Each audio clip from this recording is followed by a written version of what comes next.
Hello दोस्तों, स्वागत है आप सभी का हमारे यूट्यूब चैनल विधिकारी में। दोस्तों, इस वीडियो में भारतीय संविधान के अनुच्छेद 368 के अंतर्गत जो संविधान संशोधन से संबंधित जो भी प्रोविज़न दिया गया है और इसके अलावा समय समय पर सुप्रीम कोर्ट के द्वारा अपने महत्वपूर्ण निर्णय के माध्यम से किस प्रकार के प्रावधान किए गए हैं, इन सारी बातों का समावेश करते हुए इस वीडियो को हम कोशिश करेंगे कि इसमें संविधान संशोधन से संबंधित सारी बातें आ जाएं और यह मेंस राइटिंग के लिए बहुत महत्वपूर्ण वीडियो होगा। और आप इस वीडियो को देखिएगा, आप इसको महत्वपूर्ण बातों को नोट भी कीजिएगा और उम्मीद रहेगी कि यह जो वीडियो है इस आपकी सारी संदेह को दूर करे। और निसंदेह आपने कहीं ना कहीं कोचिंग ज़रूर किया होगा मेंस के लिए, लेकिन आप हमारे इस वीडियो को देखेंगे, उम्मीद है कि यह वीडियो आपको बेहतर लगेगा और आप इस सारे प्रोविज़न को नोट कीजिएगा। अगर आप हमारे चैनल पर नए हैं तो आप हमारे चैनल को सब्सक्राइब जरूर कीजिएगा, क्योंकि हम पीसीएस के प्री से संबंधित साथ साथ मेंस से संबंधित समय समय पर आपको जो कंटेंट मुहैया कराते रहेंगे। तो इसलिए आप हमारे चैनल पर बने रहिए निरंतर और अपने दोस्तों के साथ भी इसे शेयर कीजिए, ताकि हमको भी और भी कंटेंट आपको प्रोवाइड कराने में मोटिवेशन मिले। तो आइए देखते हैं कि भारतीय संविधान संशोधन से संबंधित जो प्रावधान है हमारे संविधान में किस प्रकार का प्रावधान दिया गया है। तो अनुच्छेद 368 जो कि भाग 20 का जो है एक अनुच्छेद है, और भाग 20 को अगर आप देखेंगे तो भाग 20 में केवल एकमात्र ही अनुच्छेद दिया गया है, वह है संविधान का संशोधन। और तो 368 को जब देखेंगे तो इसमें यह बताया गया है कि संसद अपनी संविधायक शक्ति का प्रयोग करते हुए संविधान के किसी भी उपबंध का परिवर्तन कर सकता है, परिवर्धन कर सकता है और निरसन कर सकता है। तो अर्थात जो संविधान का संशोधन है वह 3 प्रकार से किया जा सकता है अनुच्छेद 368 के तहत, कि परिवर्तन के रूप में, परिवर्धन के रूप में या निरसन के रूप में संशोधन किया जा सकता है।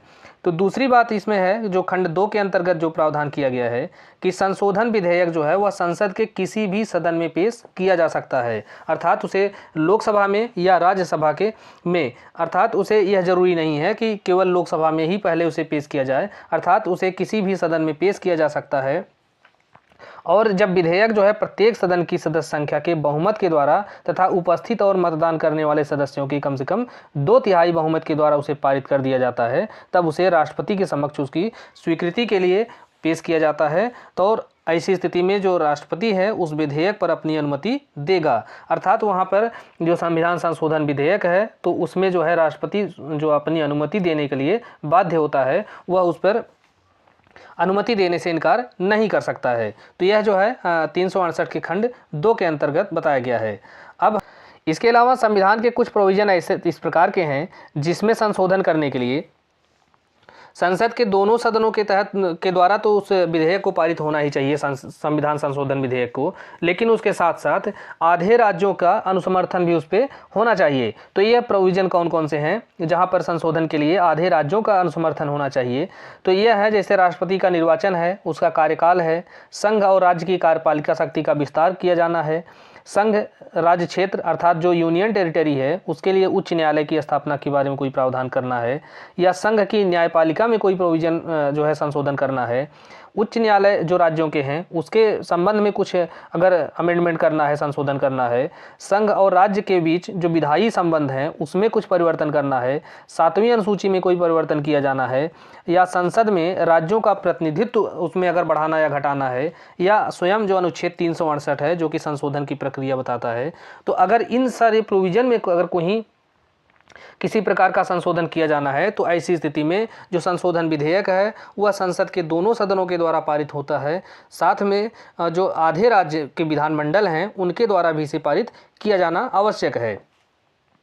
तो इस प्रकार से ये जो संशोधन है इसके बारे में यही प्रावधान जो है हमारे संविधान के अनुच्छेद 368 के अंतर्गत किया गया है। और इसका जो तीसरा खंड है अनुच्छेद 368 का तीसरा खंड है, इसमें यह बात साफ साफ बताई गई है जिसे कि 24वें संविधान संशोधन के तहत इसे जोड़ा गया है।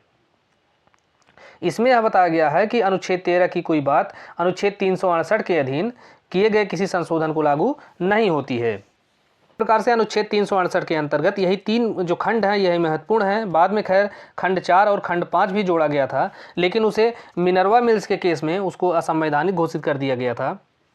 1980 में। तो इसलिए वह चौथा और पांचवा खंड हमारे काम का नहीं है। हमारे काम का जो है अनुच्छेद 368 का खंड 1, 2 और 3 महत्वपूर्ण है।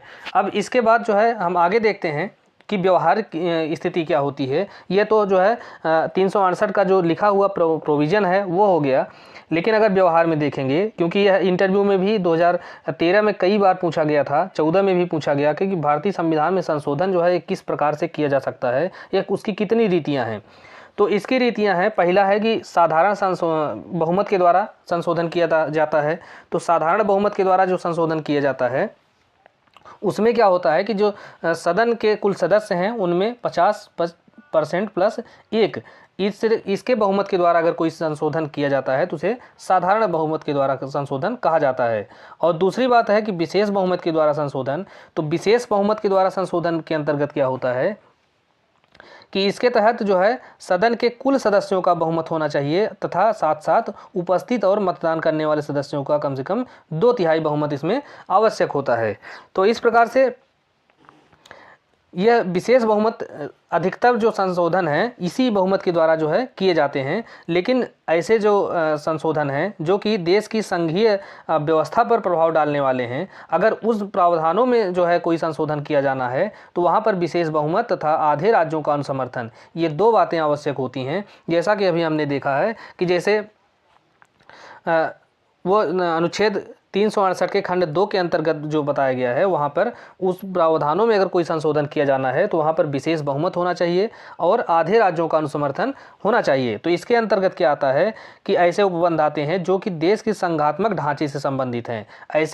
इसलिए ऐसे उपबंधों के संशोधन के लिए कठोर प्रक्रिया अपनाई जाती है, और इसमें संशोधन के लिए संसद के प्रत्येक सदन के 2/3 सदस्यों का बहुमत तथा कम से कम आधे राज्यों के विधानमंडलों का अनुसमर्थन जो है वह आवश्यक होता है।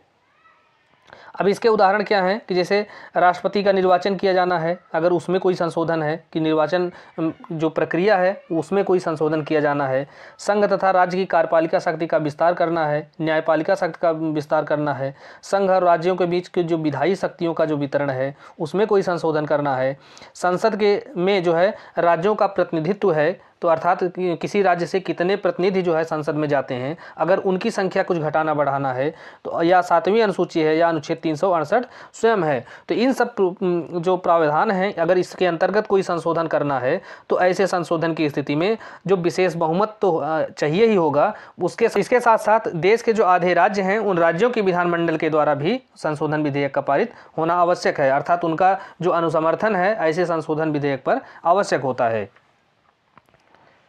अब हम देखते हैं कि मूल अधिकारों में अगर संशोधन किया जाना है तो वहाँ पर स्थिति क्या होगी।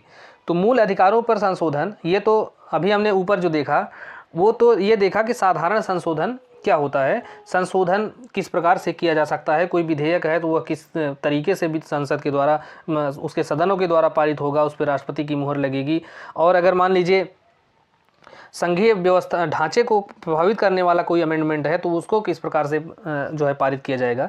अब हम देखते हैं कि मूल अधिकारों में अगर कोई संशोधन है, क्योंकि ये मान के चलिए कि संशोधन खंड जो है यहाँ से एक प्रश्न मेंस की परीक्षा में फर्स्ट पेपर में या जीएस वाले खंड में हर साल पूछा जाता है, और अधिकतम संभावना रहती है ये किसी भी राज्य का परीक्षा हो यहाँ पर इससे संबंधित प्रश्न जरूर पूछे जाते हैं, तो इसको जो है जानना बहुत ज़रूरी है।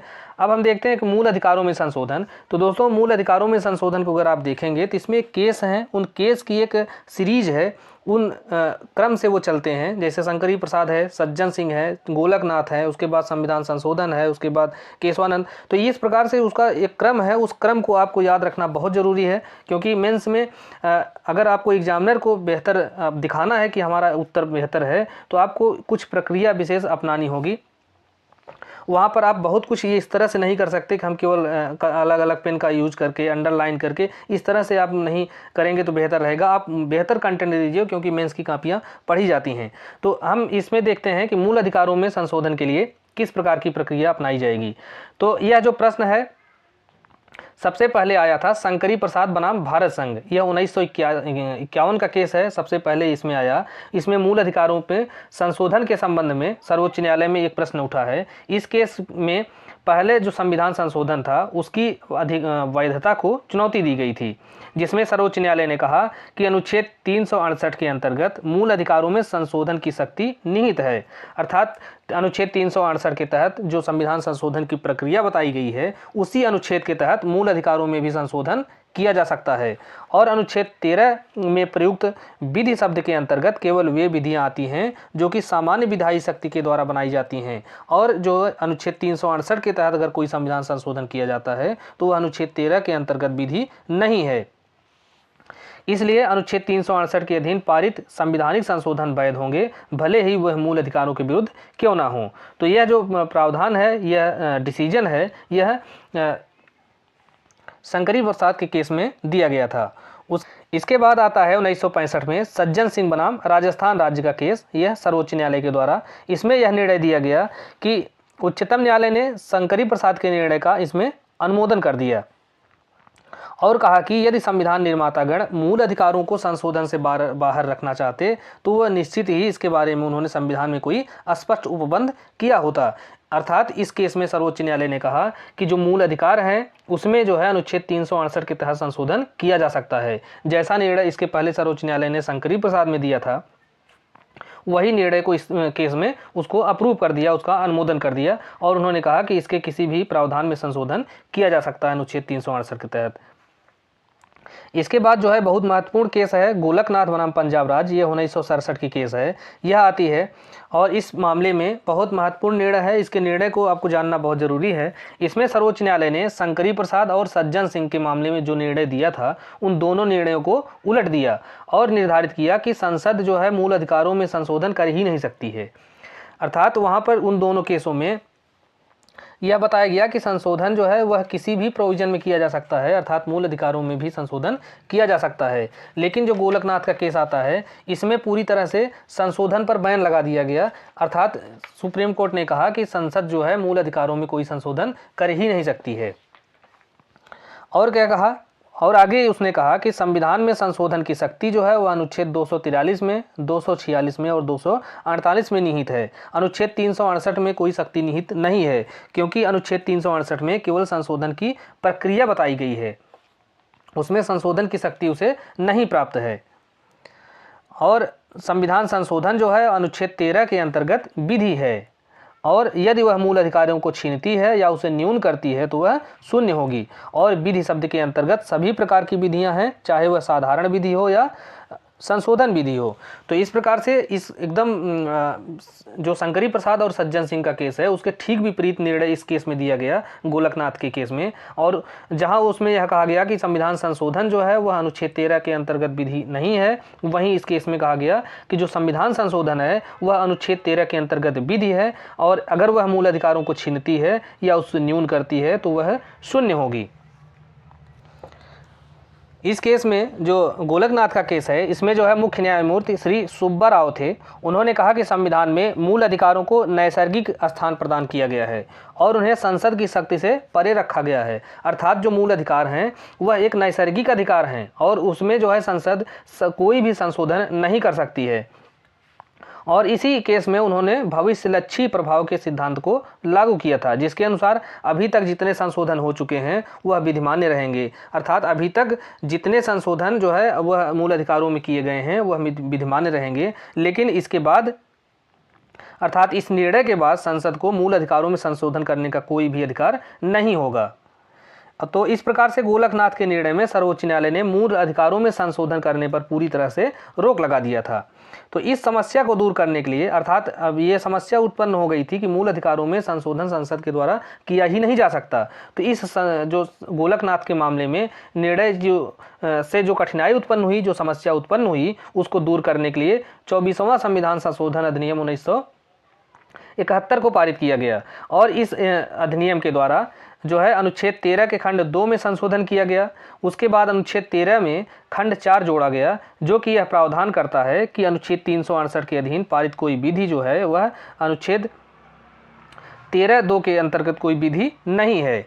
इसके अलावा अनुच्छेद 368 में यह प्रावधान किया गया है कि यह केवल जो है संशोधन की प्रक्रिया का ही प्रावधान नहीं करती है, बल्कि उसके अंतर्गत संविधान संशोधन की शक्ति भी निहित है। यह जो प्रावधान है यह 24वें संविधान संशोधन के तहत किया गया। जबकि गोलकनाथ के केस में कहा गया था कि जो संविधान की संशोधन की शक्ति है वह 368 के अंतर्गत नहीं दी गई है, बल्कि इसमें केवल प्रक्रिया बताई गई है। अब यहाँ पर जो 24वें संशोधन के द्वारा यह स्पष्ट किया जा रहा है कि अनुच्छेद 368 के अंतर्गत संशोधन की प्रक्रिया का ही प्रावधान नहीं है, बल्कि इसमें संविधान संशोधन की शक्ति भी निहित है।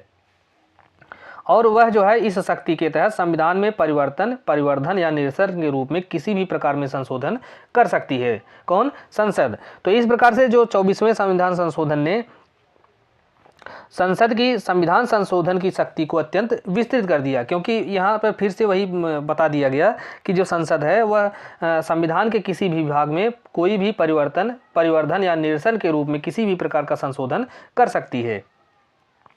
और यह जो है उसको बिल्कुल अत्यंत राइट प्रदान कर दिया गया कि वह किसी भी तरह का कोई भी संशोधन कर सकती है। तो यहाँ पर जो है 24वें संविधान संशोधन के द्वारा एक नई समस्या का जन्म हो जाता है। अब इस समस्या को दूर किया जाता है केशवानंद भारती बनाम केरल राज्य के मामले में। इसमें जो है 24वें संविधान संशोधन की विधिमान्यता को चुनौती दी गई थी, और इसमें मुख्य प्रश्न यह था कि अनुच्छेद 368 के तहत संसद की संविधान संशोधन की जो सीमा है वह क्या होगी। अर्थात जो 24वें संशोधन के द्वारा उसको अधिकार प्रदान किया गया कि वह किसी भी तरह का संशोधन कर सकती है।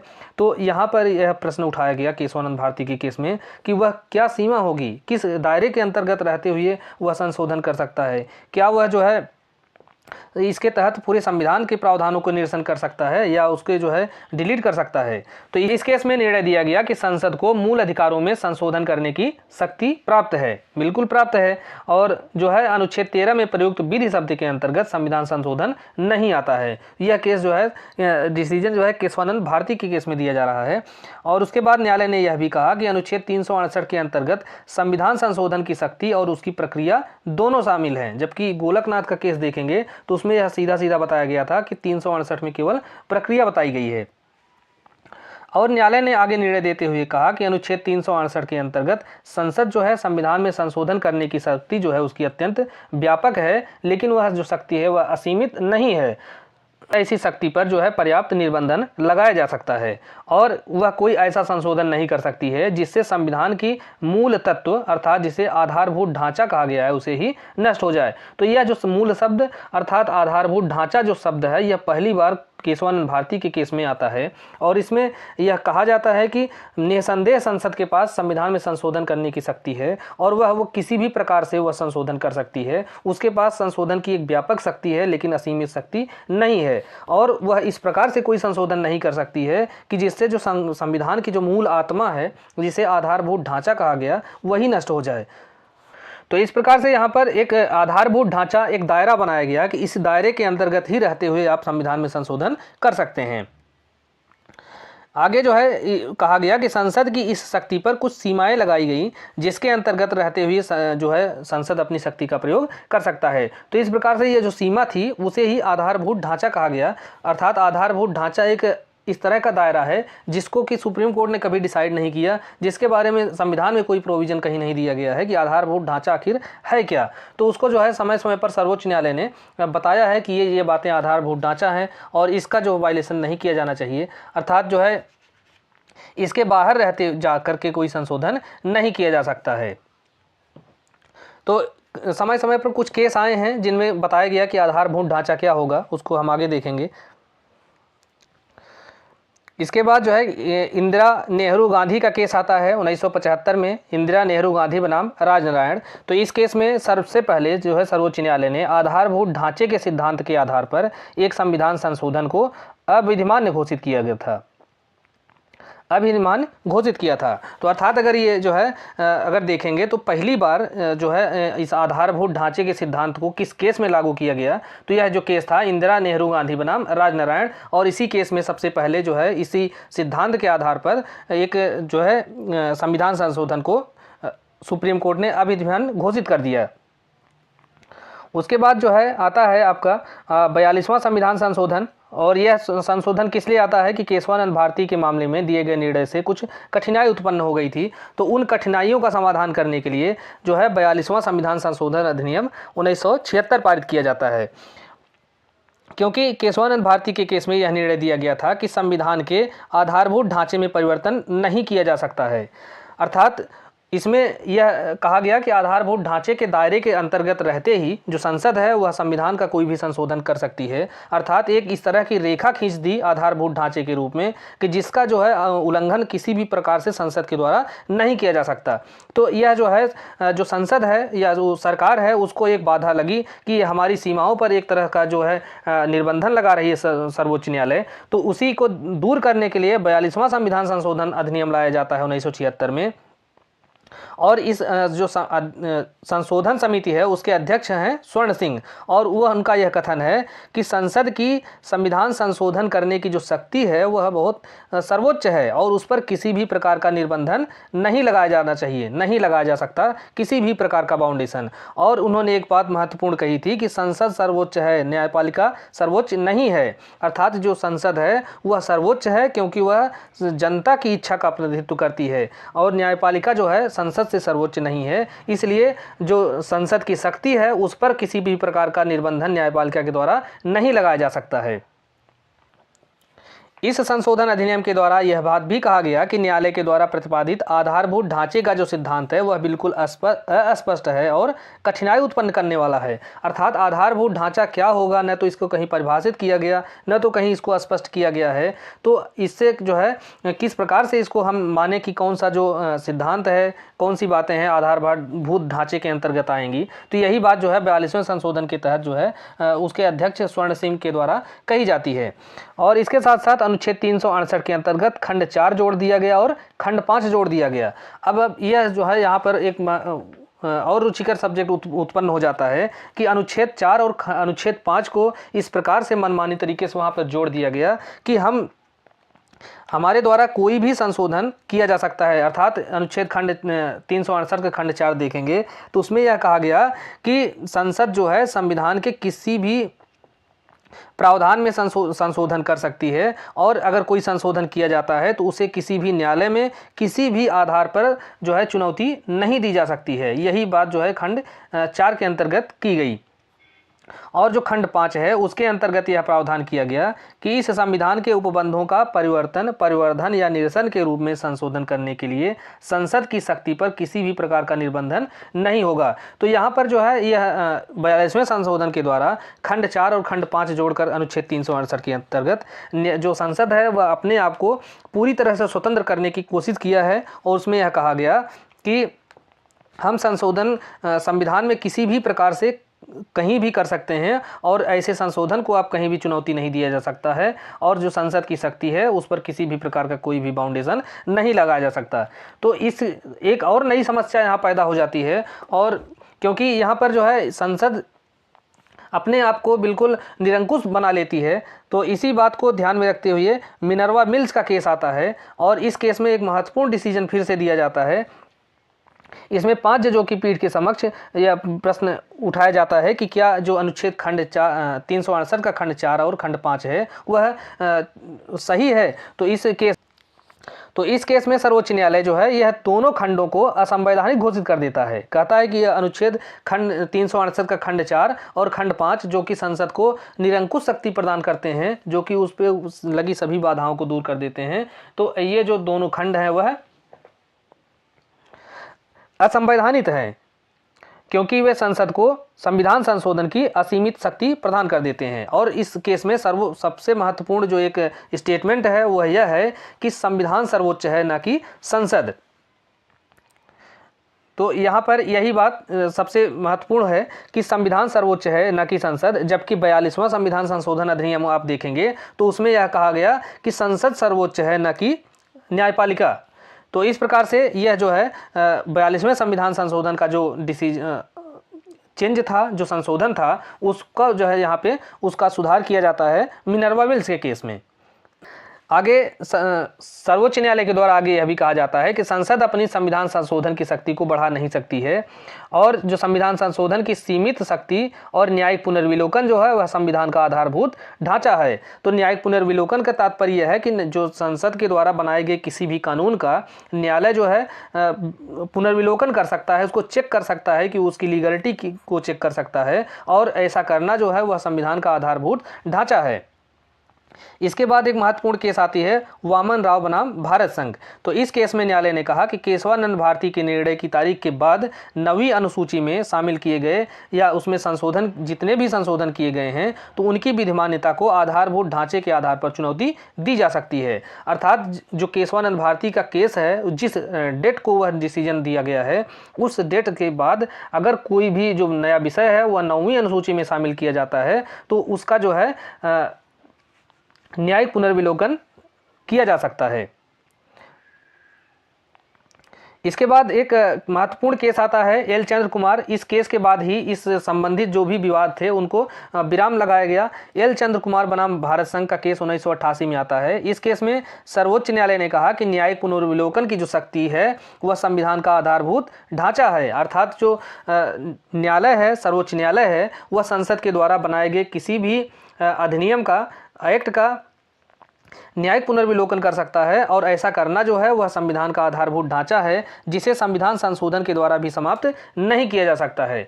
तो इस प्रकार से यह जो है पूरे इसकी एक सीरीज थी। हमने देखा कि जो केस हैं क्रम से चलते हैं, बीच में संशोधन संविधान का आता है, 24वां आता है, 42वां आता है, उसके बाद जो महत्वपूर्ण केस आते हैं। तो अगर आप ये पूरी कड़ी है, इस कड़ी में से किसी भी चीज़ को मिस करते हैं, भले आप वहाँ पे परीक्षा हाल में संक्षेप में लिखें, लेकिन अगर इन पूरी बातों को आप एक साथ लिखते हैं तो निसंदेह बहुत अच्छा उत्तर होगा, और एग्जामिनर जो है इस पे प्रभावित भी होगा और आपको अच्छा नंबर मिलेगा, इसमें कोई डाउट नहीं है। और हम कोशिश करेंगे कि समय समय पर इस तरह के और भी वीडियो हम आपको मुहैया कराएं, और पूरा संविधान हम बहुत जल्दी कवर करके उसको समाप्त करें, क्योंकि पीसीएसजे की, खास करके पीसीएसजे की मेंस की परीक्षा के लिए लिहाज से ये बहुत महत्वपूर्ण है। और आप इसी तरह के और भी वीडियो हमारे साथ समय समय पर पाते रहेंगे। इसके लिए आप हमारे चैनल को सब्सक्राइब कीजिए और इसके बारे में और अपने दोस्तों को भी बताइए। धन्यवाद।